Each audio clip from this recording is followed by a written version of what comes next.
am Makin Lee. Welcome to Making Stuff, a podcast where I talk to your favorite queer artists about craft, creativity, and why making queer stuff matters. Today, I am so excited to have an award-winning, best-selling author of 22 sapphic romance novels, an innovator looking to define the cutting edge of what's next in sapphic romance, and a person who makes everyone around her a little bit better. Bryce Oakley. Welcome to Making Stuff. Well, thank you so much. Thank you for having me, Oh my Makin. gosh. I am so thrilled. I'm so excited about this. Me too. In my original podcast, you were one of my dream guests, but you weren't when I was recording it. You really were, because I love your stuff. I've always loved your stuff. But you weren't at the Aw. time doing a bunch of stuff because you had just had a kid and were, surviving. So now, as I'm starting this, I'm so excited that you agreed to do this. Well, I'm so thrilled to be here. Thank you. Bryce, in your own words, why don't you tell people a little bit about who you are? Well, hello. I'm Bryce. I am a sapphic contemporary author. Well, sapphic contemporary romance author, specifically romance, not specifically contemporary. I just put out my very first fantasy / paranormal book.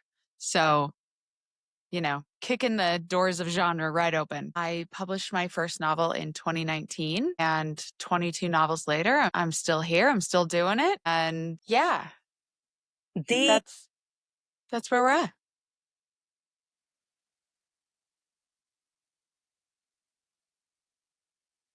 Bananas. I agree. I don't know why I did that. I don't know how I did that. It's so good, so good. And you started out of the gate really good, which is bonkers. Well, thank you. So I've had the privilege of reading a lot about Bryce lately, and she doesn't do enough interviews, I would say, for me to have solid material, but I do have some. Is it true that you wrote your first sapphic novel because your wife basically dared you? Yes. Oh, completely. I'm a huge fantasy lover, and I love reading fantasy. I started writing my very first novel was actually Most Wonderful. And I wrote it kind of in a surge of like, I'm not feeling inspired by the literary fiction, the very serious literary fiction that I'm writing. So I wrote that. I set it aside, kind of just got it out of my system. And then I started writing this fantasy series, but it was with like a male female romance pairing. Yeah. Because I thought that's the only thing people will read. That's the only thing people want to read, was reading sapphic fiction. I loved sapphic fiction, but I kind of thought, if I want this to be a career, maybe I have to change myself. So I started writing this series, and my wife was like, it's good, but what the fuck? Like, what are you doing? I enjoy it, but like, you're a lesbian. Why aren't you writing about lesbians? And I was like, well, I don't really think that like there's enough of an audience. I don't see how I could like make a living off of that. My entire goal in life has always been to be a full-time author. And I thought that was the only way forward. She said, just write something and see how it does. Just like it's low stakes, Right. And so I wrote Undone and I released it, and people really liked it. And I Yeah. really liked it. I was so invested. And even before I released it, I immediately started writing Bewilder. And I just really loved the world and the universe. They were quite short novels. So that's probably how I got so many out so fast. Specifically, she said, who fucking cares about like if this is lucrative, if this is going to be, your day job immediately? Like, why don't you start building something that is meaningful to you? And I know that sounds so stupid in hindsight. Like, it sounds so obvious, but I needed to hear that, like you can be authentic to yourself and still find a way to make it your career. Absolutely. Well, and people are so thirsty for representation, especially Completely. queer women. Completely. So you're the rare person I've spoken to who has an actual MFA. Do you think that the idea that queer stuff won't sell came from sort of being in that MFA program? Or do you think that was something that you had internalized just from the media you consumed? In my MFA, a friend started introducing me to Radcliffe and Melissa Braden and Georgia Beers, and I was reading all of these, classic early, well, not even early Sapphic, but kind of in that golden era of like when Bold Strokes was first getting going. And I it never occurred to me that I could also write that. Okay. And I've always been a romance reader. I've always loved, the bodice rippers, the little mass market ones that you get at the grocery store. I've Oh, always yeah. loved that shit. And in my MFA, I came to my MFA as a romance reader, as a romance, author. Everything I was writing was specifically romance based, and I was shut down so quickly. In my MFA, you know, genre is stupid.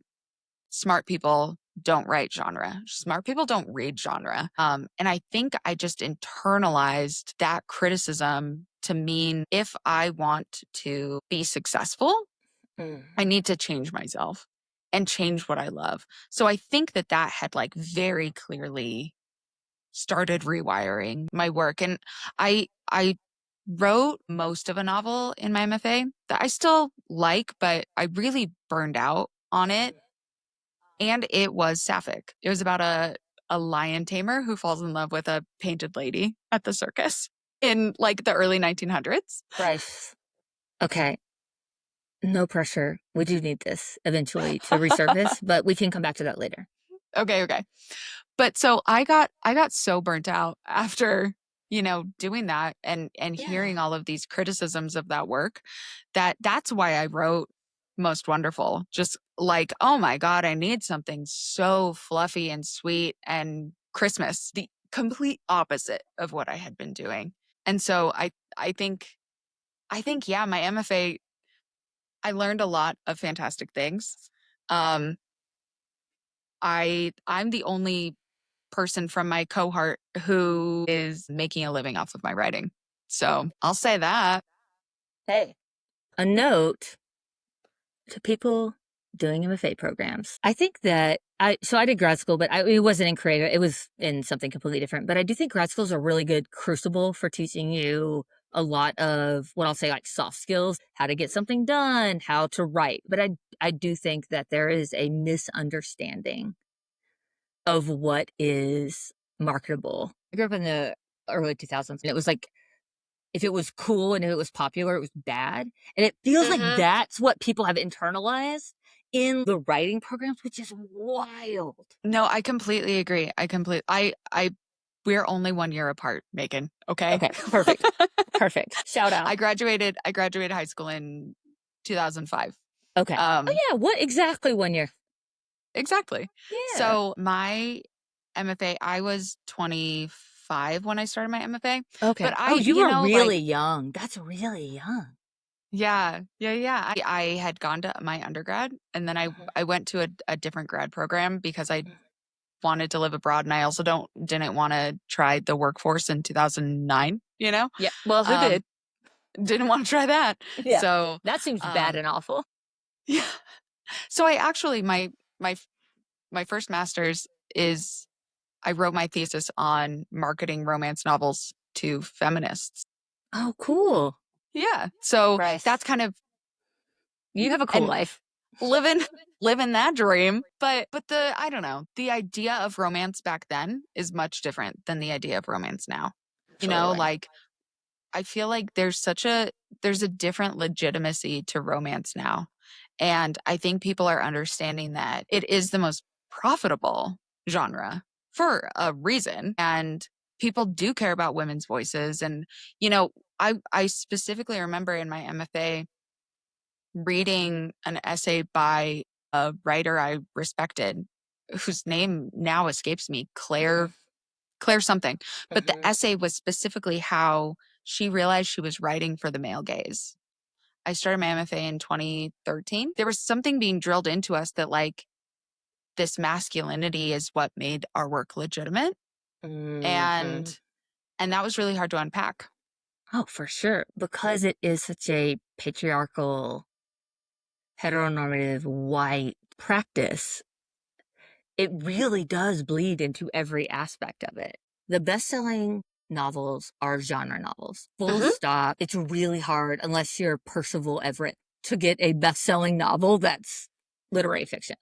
Completely. And it just boggles my mind that in MFA programs or in other arts programs, they're like, and now what we're going to do is read 4 authors you've never heard of, but write pretty. Yep. And they write beautifully, but Hmm. Or sometimes I'm like, this is illegible to a but person. this is bullshit. I Yeah. specifically remember like reading, work by people I respect and being like, what was that even trying to say to me? You Yeah. know? I just feel like in my MFA program specifically, there was a real push for, you know, you write short stories and you submit them to literary journals, and that is what will make you legitimate. And that is what will get you a book deal. You have to have so many short stories and so many literary journals, and that is what's going to get you a book deal. And they like didn't teach us more than that. Yeah. And I certainly would have never even thought, oh, I will self-publish, because to me that was like, oh, well, only losers self-publish. And now I'm like, my God, like, why? Why were these ideas drilled into us? Well, especially as a queer writer, if you want to be successful and you're not the 1% of the 1% of the 1%, you're going to find your success on the indie side, on the self-published Yes. side. And it's always fucking been that way. You Hmm. think of like zines, you think of all of the indie publications, Hmm. you think of Autostraddle in its glory days, all independent. And I just feel like there's always been a real DIY component to queerness. And why shouldn't that bleed into the publishing world? Oftentimes, because traditionally published, especially romance novels, I'm not as versed in other genres, so I'll just speak to romance. The queerness in queer romance novels are often edited out of the novel because they are editing to a heteronormative group. Completely. And then people will wonder why, when you go to conferences or when you go to places and all the indie authors are where the lines are out the door, and they're like, why is this happening? And I'm like, well, because books were allowed to stay queer and they felt Yes. people feel represented. Yes. I always felt super strongly. I want to be writing about queerness from a queer perspective for a queer audience. And in my self-publishing journey, once I wrote Undone, it like, unlocked something for me. And I was like, this is what I want to be doing. This is where I want my voice to be heard. Specifically, I didn't want to be working with a straight editor and explaining references to her. And then I say her, that's so generous. I didn't want to be explaining like, well, this will make sense to my audience.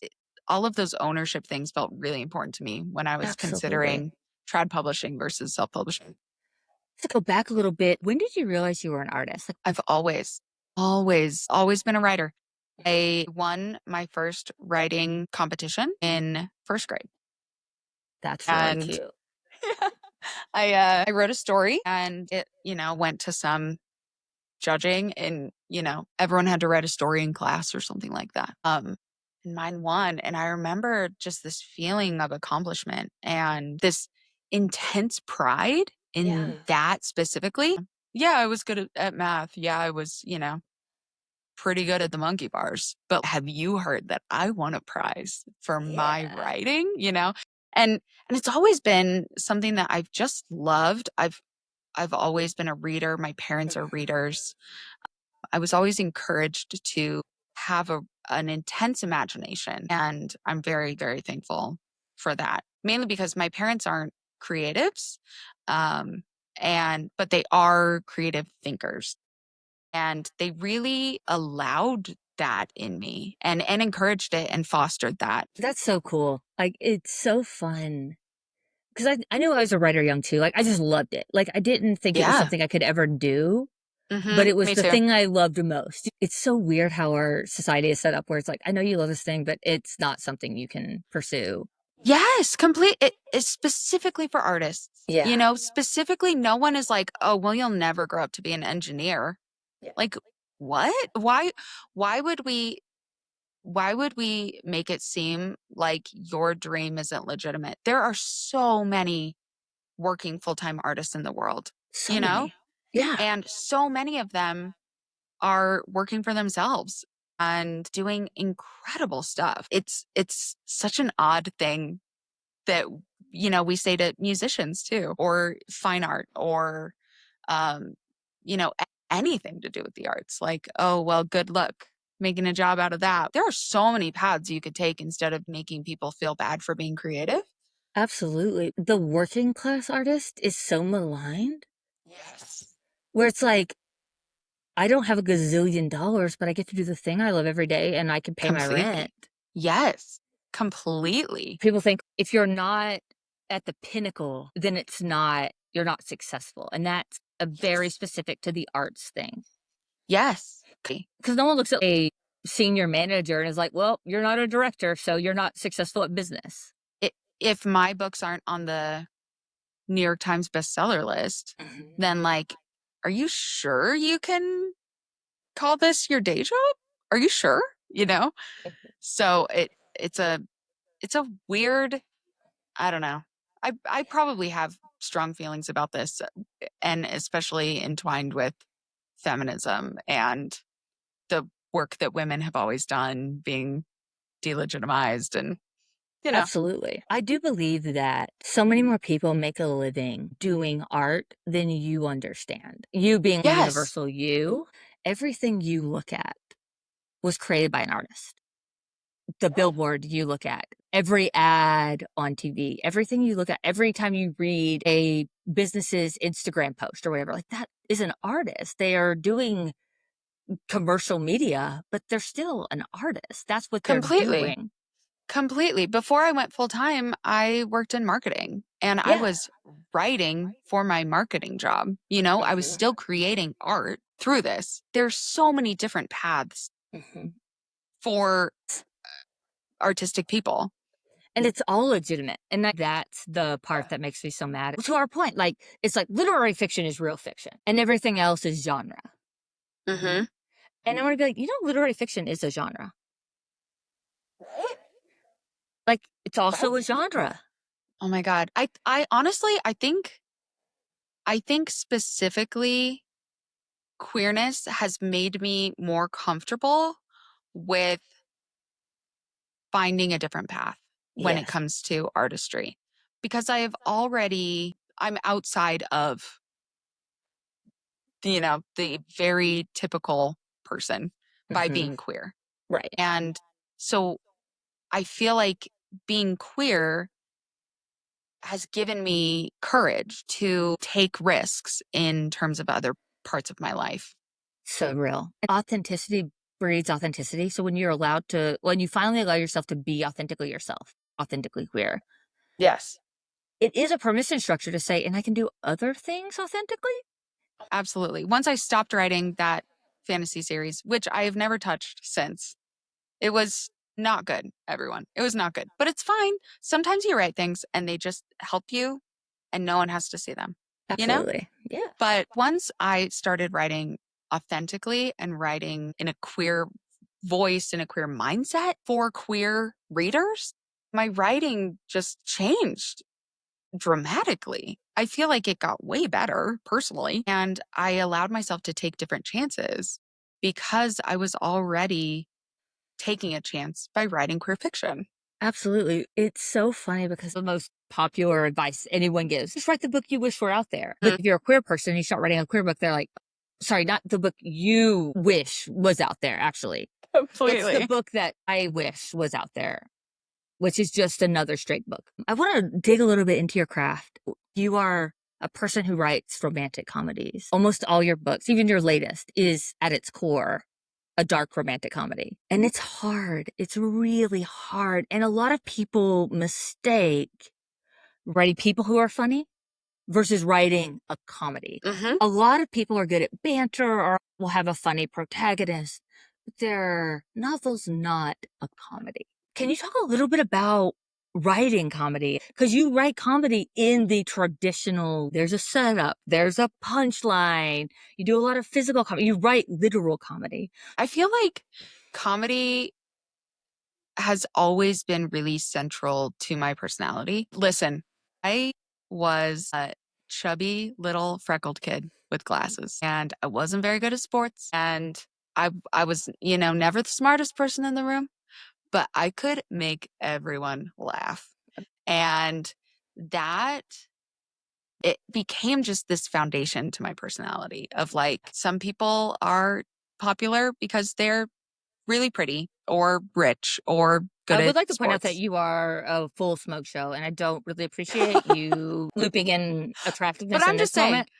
Right, right, I'm just right. saying I hear you. I hear baby you. Bryce internalized Understood. this, okay? Understood. Understood. Of like Fully understand. comedy, you know what? You got to embrace something about yourself. For me, it was comedy. And I feel also that other aspects of my life have really lent themselves to that. I'm the youngest child, and I grew up in a family where we never met a bit that we didn't want to run with. And I just feel like it's been so inherent to my upbringing, to the way my siblings and I talk, to the way my parents and I interact. It feels very innate. And so it's also in that way something I'm extremely drawn to. So I love watching comedy.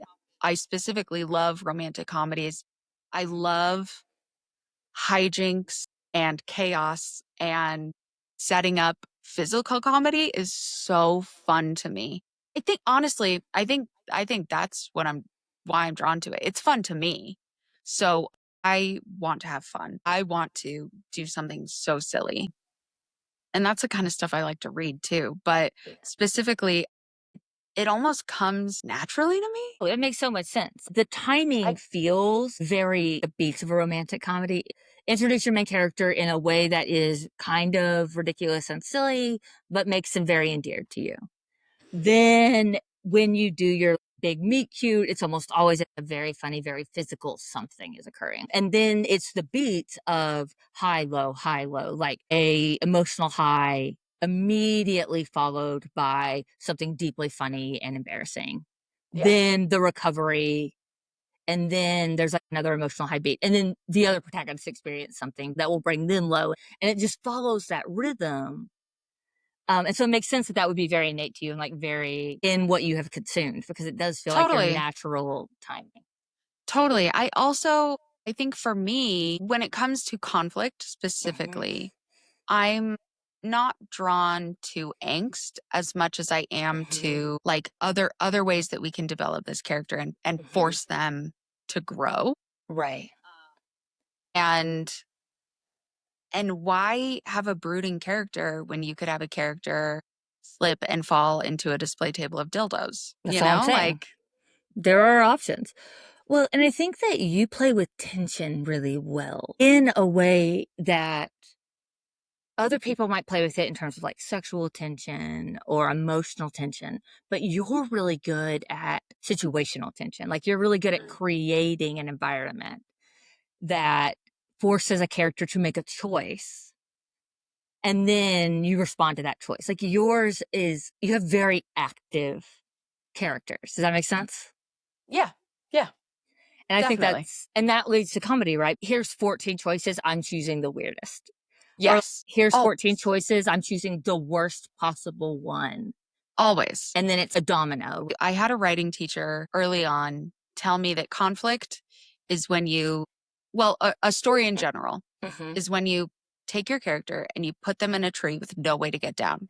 Okay. And that's the story. And then conflict is then you stand there and you throw rocks at them. And for me, it's just always been more fun to make those rocks absurd Yeah. and ridiculous and funny and show character growth and show tension and show character chemistry in a way that would also make me laugh. I think that true comedy in romance is underdone in the written word. It's Mm, used a lot in like TV and things because you TV can and visually movies, see yeah. it, but writing it is such a skill because you do have to your point, create tension Hmm. and like create environmental moments and still be developing character and developing all that. So it's just like such a different skill set. Absolutely.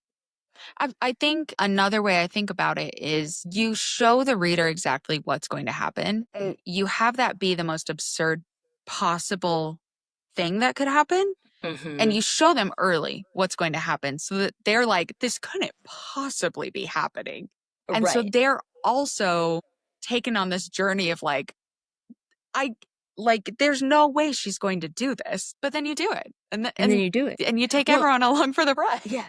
And in your latest book, it was really fun to see. So, oftentimes when you're writing romantic comedy, you specifically, it's the if we both have like a light and a dark side of our comedic personality, you're writing on the light side. And it was so fun to watch you turn it to the dark side of your humor, to see the thing you're not saying that you kind of wish you could say. And it felt very free in a way for you to show the other side of your humor, the darker piece of it, with it still being deeply hilarious, but it was so darkly funny in some moments. Well, thank you. I honestly, I love dark humor. Oh my Mm-hmm. God, I'm a sucker for dark humor. Mm-hmm. And I get through all trauma with dark humor personally. Yeah. And so I knew that having a pretty traumatic book, Yeah. like some traumatic things happen in that Yeah. book. Some dark shit Um, happens for sure. No doubt. totally, totally. So I was like, you know, I think if we just call it how it is, that's Mhm. gonna be the funniest part, you For know? sure. Well, and it's the way you describe things is I'm just literally describing to you what happened.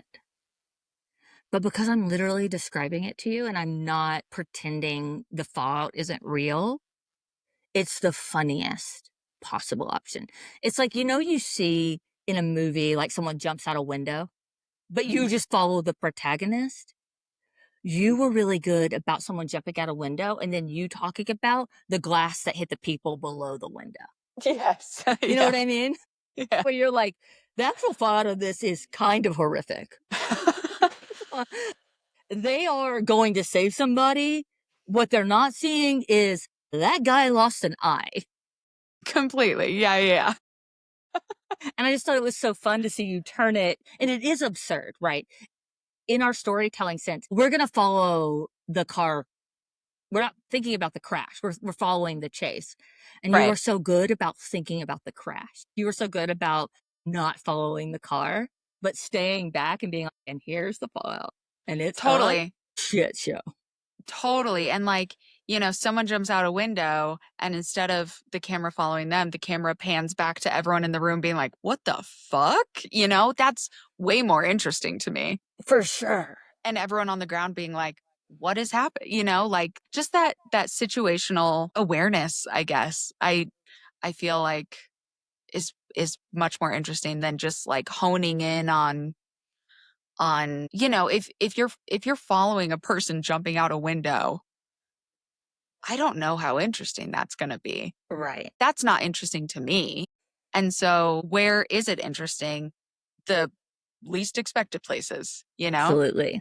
Absolutely. Well, and the making the logical but unexpected choice is an area where you thrive. Well, thank you. Never Mind Mm. is a great example of this, where it's basically the story of like a very high level, super successful soccer player, and then literally a PR person for a zoo, and they're falling in love. And that's the story. And every choice you made is so logical. Like if you're living it, it's the logical choice, but it's not the choice that my brain instilled in me by like Nora Roberts and Ann M. Martin would Mm, make. mm-hmm. And I think that's why it's so real and so fun. It's so grounded to Well, thank you. have the perspective of this PR person looking at this person and being like, so hot, undeniable. You're behaving like a psycho. And like having someone Completely. really describing their behavior, it's not the person doing the Instagram reel, it's the other person watching the two people take the Instagram reel, Totally. where you're like, we're living a life in a world surrounded by people. Yeah. And it's so That's funny where you choose to say, and what we're going to do is when everyone else would zoom in, you're zooming out. I think it's such an interesting craft choice. No, I think that just comes naturally to me because sometimes in that zoom in, that's not where the tension is not with those people in that moment.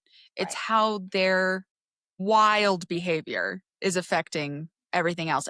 And that's where the humor is Absolutely. because you're seeing it in that zoomed out lens. I love, love, love playing with that distance, that narrative distance, that emotional distance specifically. I think it's so interesting.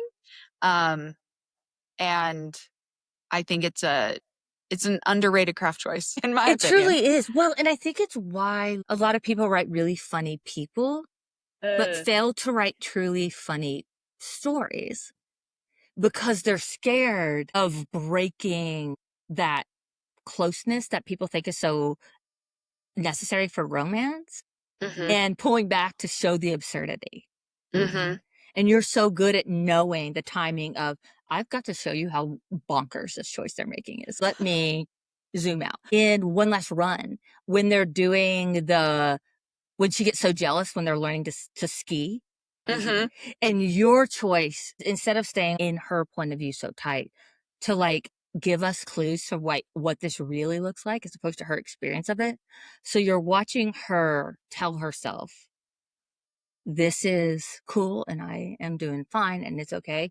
Well, we know you're pizziing your ass down this bunny slope and you look bananas. And like we know that, but she doesn't know that. Yes. It's why it's so funny. Yes. Honestly, I think that that is just like a thing I do in my life, that zoom out of like, this has gotta look so stupid, Right? Like, what does this actually look Yeah. like? Or like, I yeah, think, that's such a cool skill you have to say, I know what this is. I know what this feels like in the middle of it. But what does it look like to that guy behind us? hmm So cool. It's such a good craft thing. I love it so much. thank you. It's so good. When you're writing, what does your writing practice look like? Well, it's changed a little bit. Mhm. Uh, I I used to just let the muse take me. And now I have to put some working hours, some office hours on the muse. My daughter goes to school in the morning and I am not a morning person, but I'm wrangling that muse with me to write in the morning and really forcing it. I think that it's made me more conscious of where I need to be putting my creative energy in a good way Yeah. and really focusing on how I'm the type of writer where I will stare at a blank page and just like I'll be visualizing the scene, take some time to really feel right. I'll read, the last chapter I wrote and really let myself sink into it. And I feel very comfortable doing that. But right now, that's not realistic for my life. My daughter is in preschool, so she goes to school for 2.5 hours. So I have 2 hours at best to write. And so putting limitations on my writing, I think has helped me a lot creatively. I've always sworn by sprinting, do nothing else for 20 minutes. I also am a deeply competitive person, and I have found that gamifying my writing really works for my brain. I draft on a site called For the Words, and you battle word count monsters. Bryce, this is perfect. And it sounds so silly, but it really works for my brain. And something inside of me is like, yeah, but I got to kill this 900 word monster. Like, I got to get through this. And they have like time limits, and just Amazing. something about it psychologically really works for me. Um, and I've trained my wife to where if she comes to talk to me and I'm like, I'm still battling, she's like, okay. I got it. All right, I'll leave you alone. So I love that. I love that so it much. it has forced me to really like lock in. And I'm grateful that I found that. Yeah. I found that pretty early on in my writing, thankfully. But that has specifically helped. Sprinting has helped. I don't really love like writing at my desk. I usually write like in a little goblin position in my bed, and I do my best. I do my best. I love that. I haven't had the privilege of talking to a lot of parents. Returning to writing after becoming a mom, what has that journey been like in terms of like, refinding your voice and refinding that space to allow yourself to create and when there's a tiny little human always needing something from you? Honestly, it really forced me to like change the way I was writing, and the way I was approaching writing, where, you know, I can't believe I ever said I was busy before I had a child. Like, what the fuck was I talking about? Totally understand.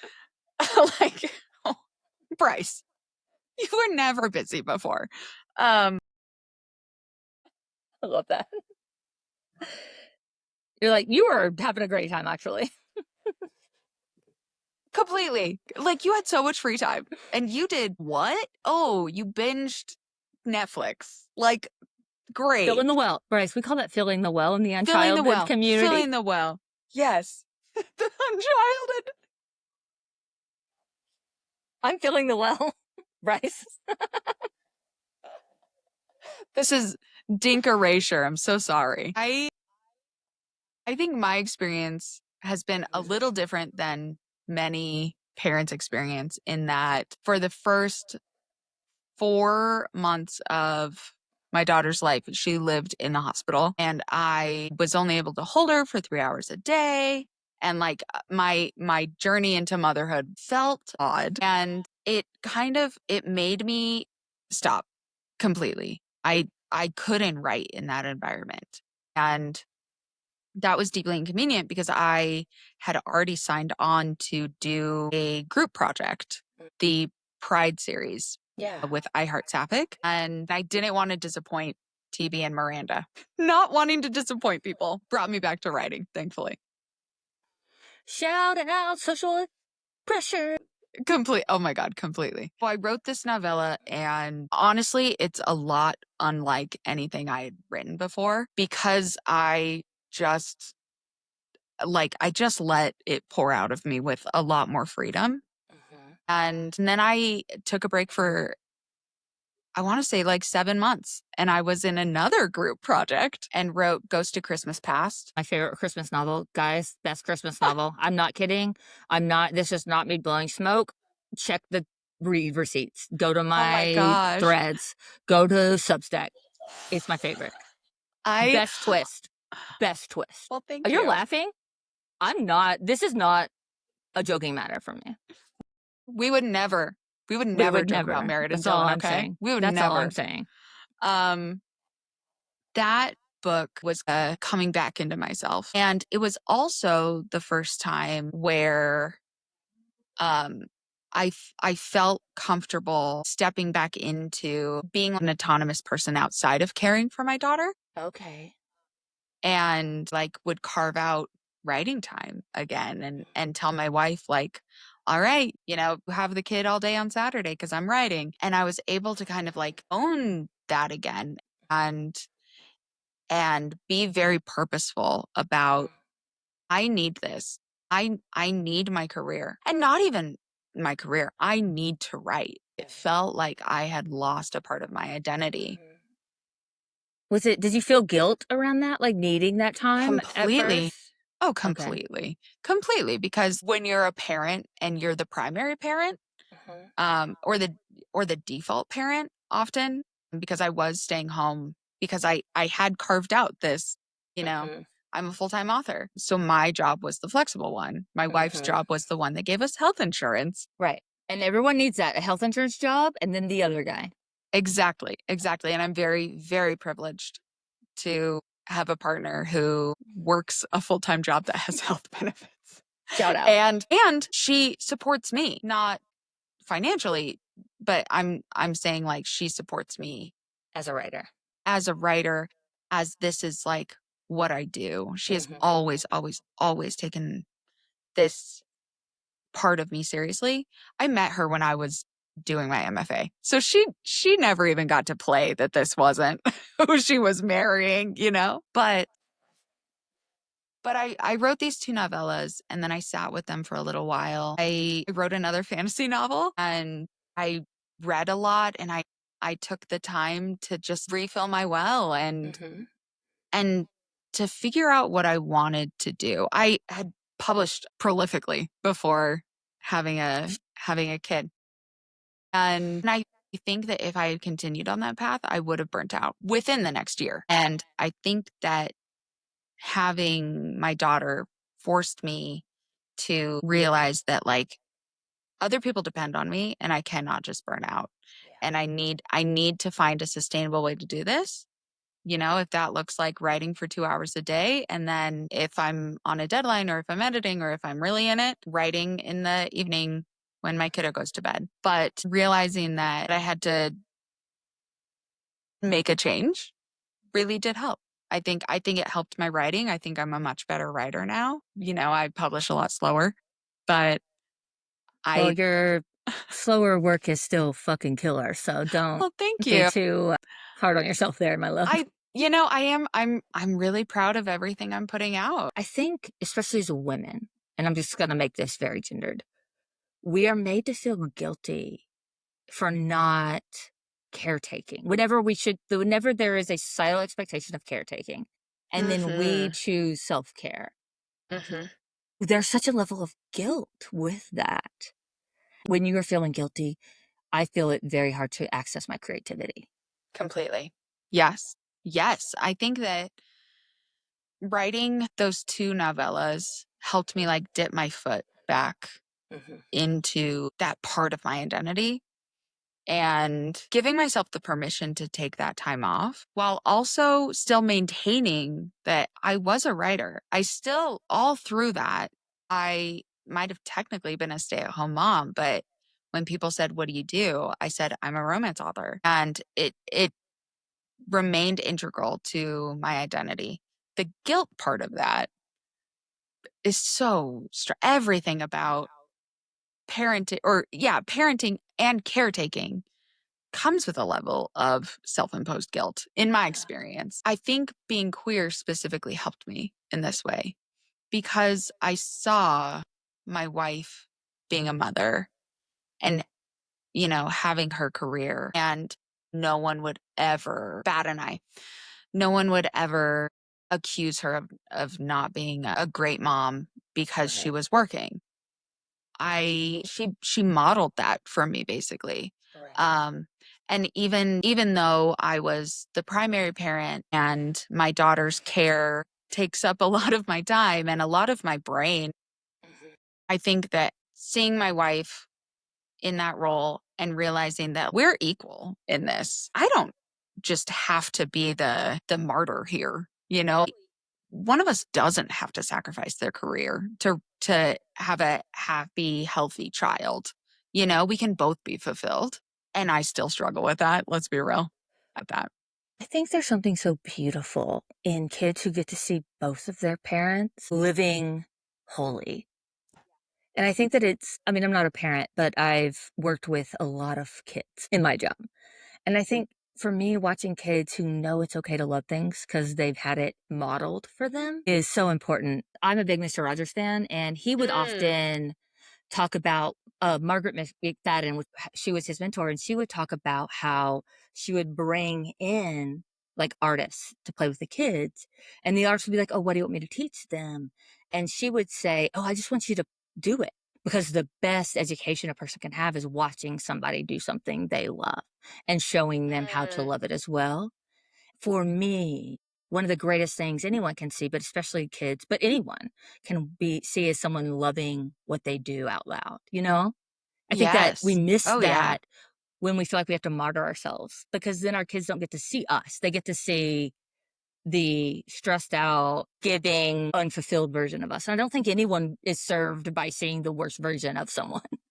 Completely, completely. You know, I've seen a lot of women who have sacrificed their entire identity to Mhm. their, you know, being a mother, raising children. And then when your children are older and don't need as much of you, or when your children become adults, like what do you have left? What do you Yeah. do? Mhm. And that really scared me. Just Yeah. seeing that modeled, I was adamant that I do not want that specifically. Right. Um, I don't want to lose myself to my yeah. adorable tiny human. And like, I love her. I love her so Yeah. much, you know? I love Like, her, and I've only seen her via pictures and vague interactions on the internet, and I would take a bullet for that tiny human, no question. who wouldn't, you know? Like, Yeah, oh she's my goodness. perfect. She's Perfect. perfect.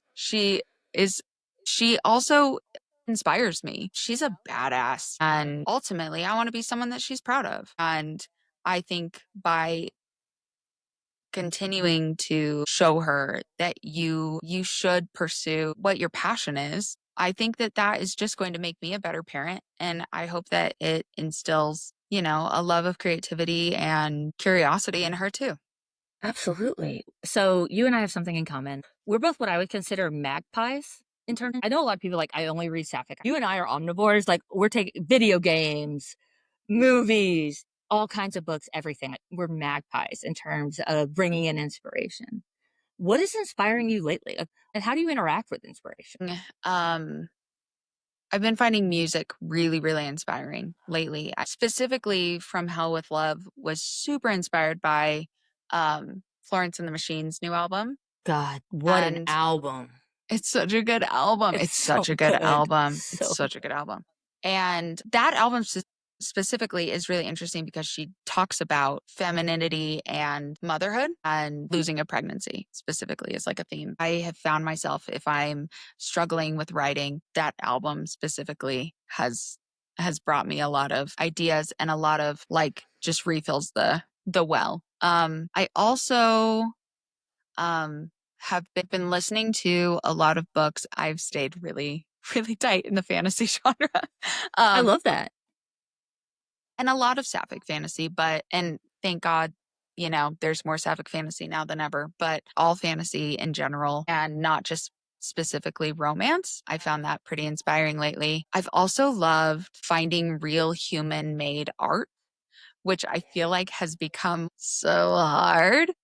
God, it's so stupid how hard it is. It's so stupid. There's a few art pieces specifically that gave me very concrete ideas for From Hell with Love and more books in the series, because there will be more. And this is going to sound really cheesy, but I have found a lot of inspiration in being friends with other writers, being close with JJ Arias and Mhm. co-writing with her.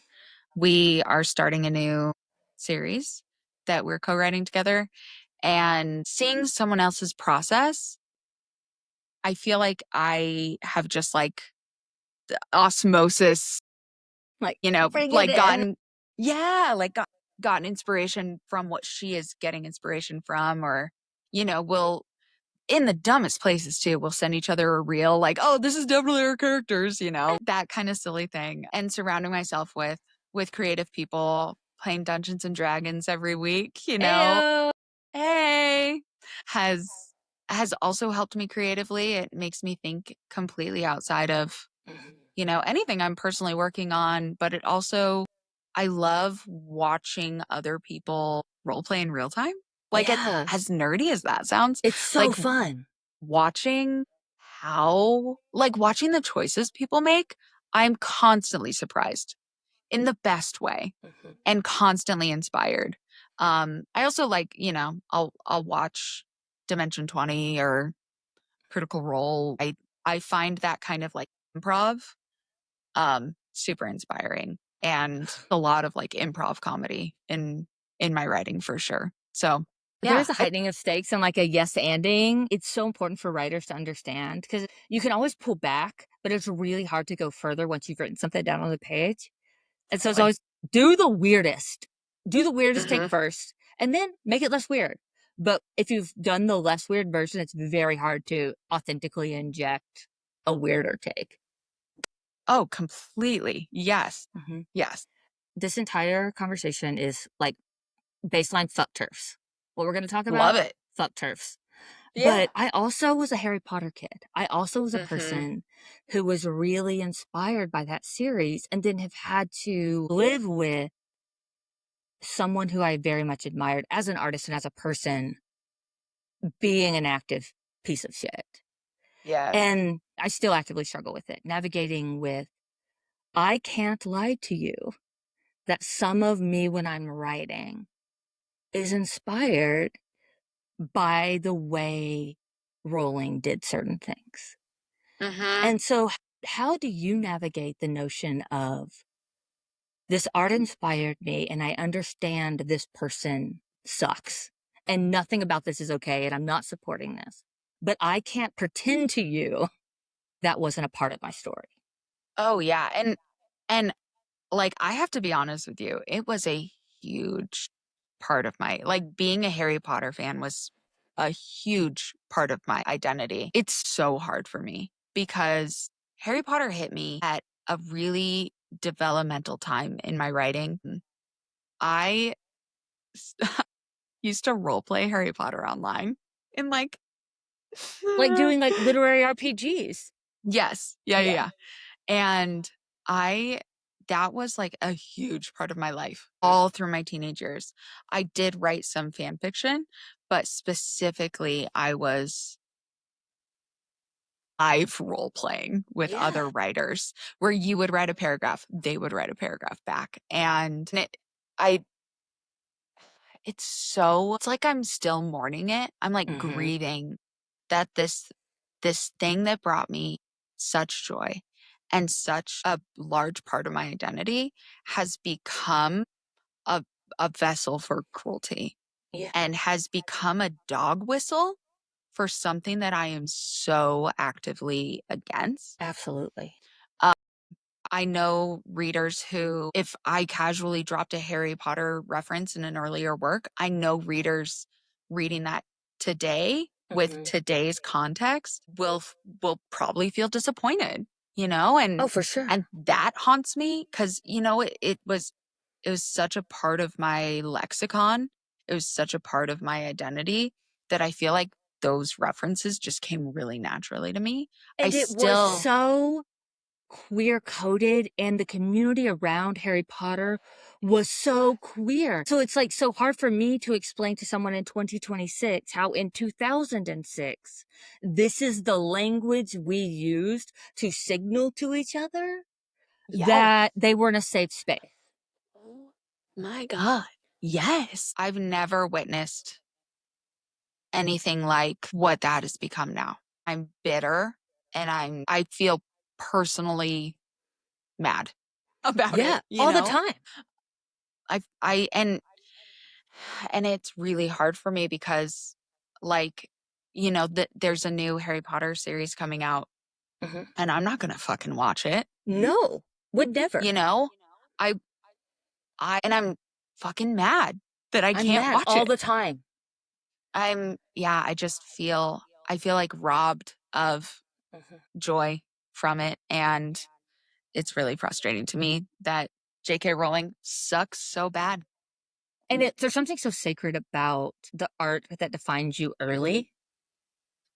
Yes. Because, like, the first book came out in 1998. I read the first book in seventh grade. Yeah, that's what I'm saying. Like, we were the age of the Yes. kids I that grew up was with it. 11, you Right. know? Like And I yeah, it was such a big part, you know, the mhm, you get the midnight release. mhm, You know, binge read it the whole next day so that you can go talk to your friends about it. mhm. Like, man, Well, it was rough. Yeah. and it's like It is being rough. let down. It's so rough. And being let down by somebody you believed in so much God. hurts really badly. I can't deny this because that's inauthentic. But I also, you don't need to read it. Please Yeah. don't. Yeah. But yeah, and it's just like, it's wild because like art matters so much. Yes. And when I was growing up, there were so few queer spaces and queer books and queer things. Yes. And as a queer community, we glommed onto Harry Potter fiercely. Fiercely. And it's Because there was an otherness correct. inherently. He comes out of a closet, literally. Yes. And then he can't tell the, you know, the muggle world, the non magical world about it.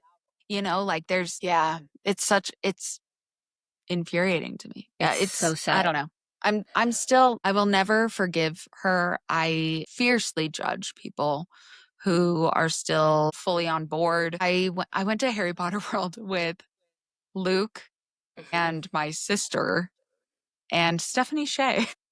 Shout out Stephanie Shea, one of the greats. Stephanie Shea. We went to Harry Potter World 20 July of 2021. Hmm. And this was when like J.K. Rowling was like very obviously a TERF. And I specifically remember being in Harry Potter World and what would have been like probably a life-changingly magical experience for me. Just it was it's like, well, I don't know if I want to like buy anything and give her more money, you know? Like we got the tickets for free. I don't know. I felt like this could be such a magical place for so many people, and you've made it such an unsafe place because of your ignorant hatred. And fucking why? You know? Why? Take You your money and go you live on could an island. yes, you could shut the fuck up. And instead, you chose to be this person? You chose to be so obviously evil? What? How did you miss the story of Harry Potter? Girl, seriously. Oh, it sucks. My Yeah, God. and there's a very specific betrayal in that we trusted you so much and you betrayed that so deeply. So And deeply. for you as an artist, are you ever thinking about that aspect of it? Like the trust the readers have given you and the space you're Mm. creating for people? You know, when I'm drafting, I'm vibing. I'm in my own little world. When I'm editing, I take a more outside lens. I think that the themes that I put in my work, I might not be as conscious of. And when I'm editing, those are the times when I'm pulling those themes out a little harder, or I'm realizing I need to be tweaking this or subduing that. This isn't the path I want to be going down. I think for me, feeling responsible for my readership comes most when I'm interacting with the community, choosing what events I want to support specifically with my name, with my money, with my presence, because there is an unwritten contract of like, I sign on to everything this event is doing. And there are a lot of problematic fucking events out there right now.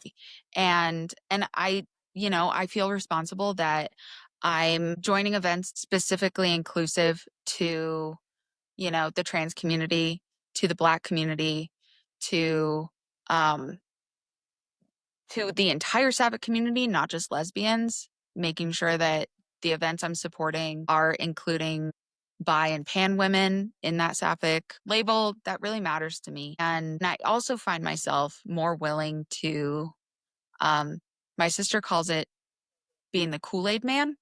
Um, I've never known subtlety in my life. I will just fully jump through the wall of conflict and run straight into it. Um, Same. and so I Well, find I just want myself, you to like me, but as soon as my justice button is hit, I'm like, "Oh, wow, well, fuck you. Okay, understood now." yes, yes. And because I have a lot of fucking privilege and I recognize that about myself. Hmm. And so I need to be using the way I am seen as a safe part of a community, a figure in a community. I need to be using that to ensure that people understand what is cool and what is not. I will call out bullshit and Absolutely. never worried about like my brand at that point. I am more worried about um the community as a whole. Absolutely. Absolutely. Well, because when you say I'm going to an event, it's an invitation. Yeah. And you have to be aware of Yes, where the spaces you're inviting people into. completely, completely. And people are going to use their money to go to that event to see you. They're not only going to spend their money with you at that event, they're going to spend their money at that event and supporting what that event stands for. And so Absolutely. your event better fucking stand for something good and not just, Absolutely. hyping up one person, hyping up, Absolutely. the ego of the event runners. Yeah. Or even the ego of a specific subset of folks or whatever they're trying to do. And I think Yes. most people, most of the time, are really trying to create queer spaces that are safe. But it's also like you have Yes. to be aware all the time that you Yes. are not bringing someone into a space where you're like, oh, hey, my bad. That's on me. Totally. You don't like ever want to be Totally. apologizing for an event you had nothing to do with outside of Right. agreeing to come. Right. And there is a certain level of risk I'm willing to take with events. I recently signed on to an event where I knew I would be the only sapphic author. And it was a local event. It was like meet a local romance author, and it was for a library. And I knew the librarian. She's a part of GCLS, and I love her. MJ Lowe. Hello, I love you. MJ, ugh, what Oh, an angel. the best. An angel. And so I signed on to this event knowing that I was going to be the only sapphic author, knowing that the readership probably wasn't sapphic at Mhm. all. And I was feeling a little nervous about it, but I was also like, you know what? I, as a cis femme lesbian, can put myself in this situation and automatically could be like a little bit of a buffer. I understand that a straight cis woman looking at me will assume that we are the same, and therefore I can talk to her in a different way, Yeah. if that makes sense. It makes no And sense. It's a safe yeah, entry point for people who might otherwise be afraid to enter a space. totally, totally. And so, um, yeah, I always try to weigh that risk and support events and things of that nature that I believe in. Why do you write queer stories? Fundamentally, I believe that queer women deserve happiness. And for me, I am drawn to romance and I write romance because there is a happily ever after. And so we get to go on this journey of transformation knowing that we're safe at the end. And queer women specifically are not promised that happy ending. And so it's important for me for representation to show even one person like, Hmm. you know, it you you can you can go through something, you can go through a trial, you can go through something difficult, and you can come out happy on the other side. I want to add more positivity to the world. You and I both lived through the bury your gaze Ugh. Yeah, we moment, sure did. and I just think that we deserve better. Yeah. So The I'm full gonna add my spectrum. voice to that. Hell Yes, yeah. I love that. completely. Okay. So the last thing I've been doing is picking a fight with the authors Perfect. about something. Here's a problem. You and I are deeply, deeply aligned. So what I want to ask you is what is your biggest hot take that you're like, if I said this out loud, people would think it's wild, but I'm telling you I'm right? I don't like ice queens. Me I either. Fuck them. don't like ice queens.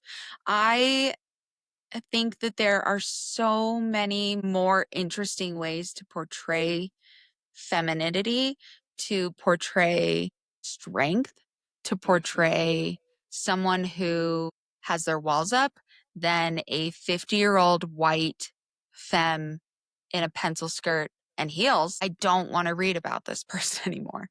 Um, That is hateful. That is mean. They're mean. yeah. Yeah, they're mean, they're cruel, and they like have to be redeemed at the end. Mhm. I think that you can write a a hurt, scared person in a much more interesting way. What readers, I believe with my whole heart, what readers who love an ice queen want to believe is that complicated women can be loved. Oh my God, yes. And people are much more complicated than leaning into the worst tropes, especially about queer women. Yes. Yes. Yes, and there are always things that come with ice queens where it's like an age gap and a maturity gap and a power imbalance. And those things make me deeply uncomfortable. Absolutely. Well, especially since we live our lives fighting those things every day. And yeah, I'm with you. You want to hear mine? My hot take? Yes. Yes. Okay, here's my hot take. Most people, most of the time, do want a happily ever after. And when you are saying that you don't want a happily ever after, it's because one, you've been societally conditioned that there's a weakness in wanting to pursue joy, or two, fundamentally you don't believe you individually are worth a happily ever after. Yes. You have conditioned yourself to believing you don't deserve it. And therefore, you think that it is not worthwhile. Or real. Yeah. It's like a fantasy, but no, you can be happy. You can find joy. Yeah. And it doesn't Yeah. have to be in a romantic relationship. Yes. And it's We not write it. once. It's No. not, you don't just find it and then your life ends. You know, Right. you keep going on these journeys. And specifically, I wrote After All past that happily ever after point. Absolutely. And they got another happily ever after, Right. you Well, know? we're constantly finding our happily ever after Yeah. over and over again. And it's different every time. And you're a different person every time. And happily ever afters do not make you less interesting. Struggle does not make you interesting. You do not have to be miserable and sad all the time to be taken seriously. The better Specifically story. as an artist, Oh, don't get me the started better on that. But story is Anna Karenina deciding not to step in front of the train.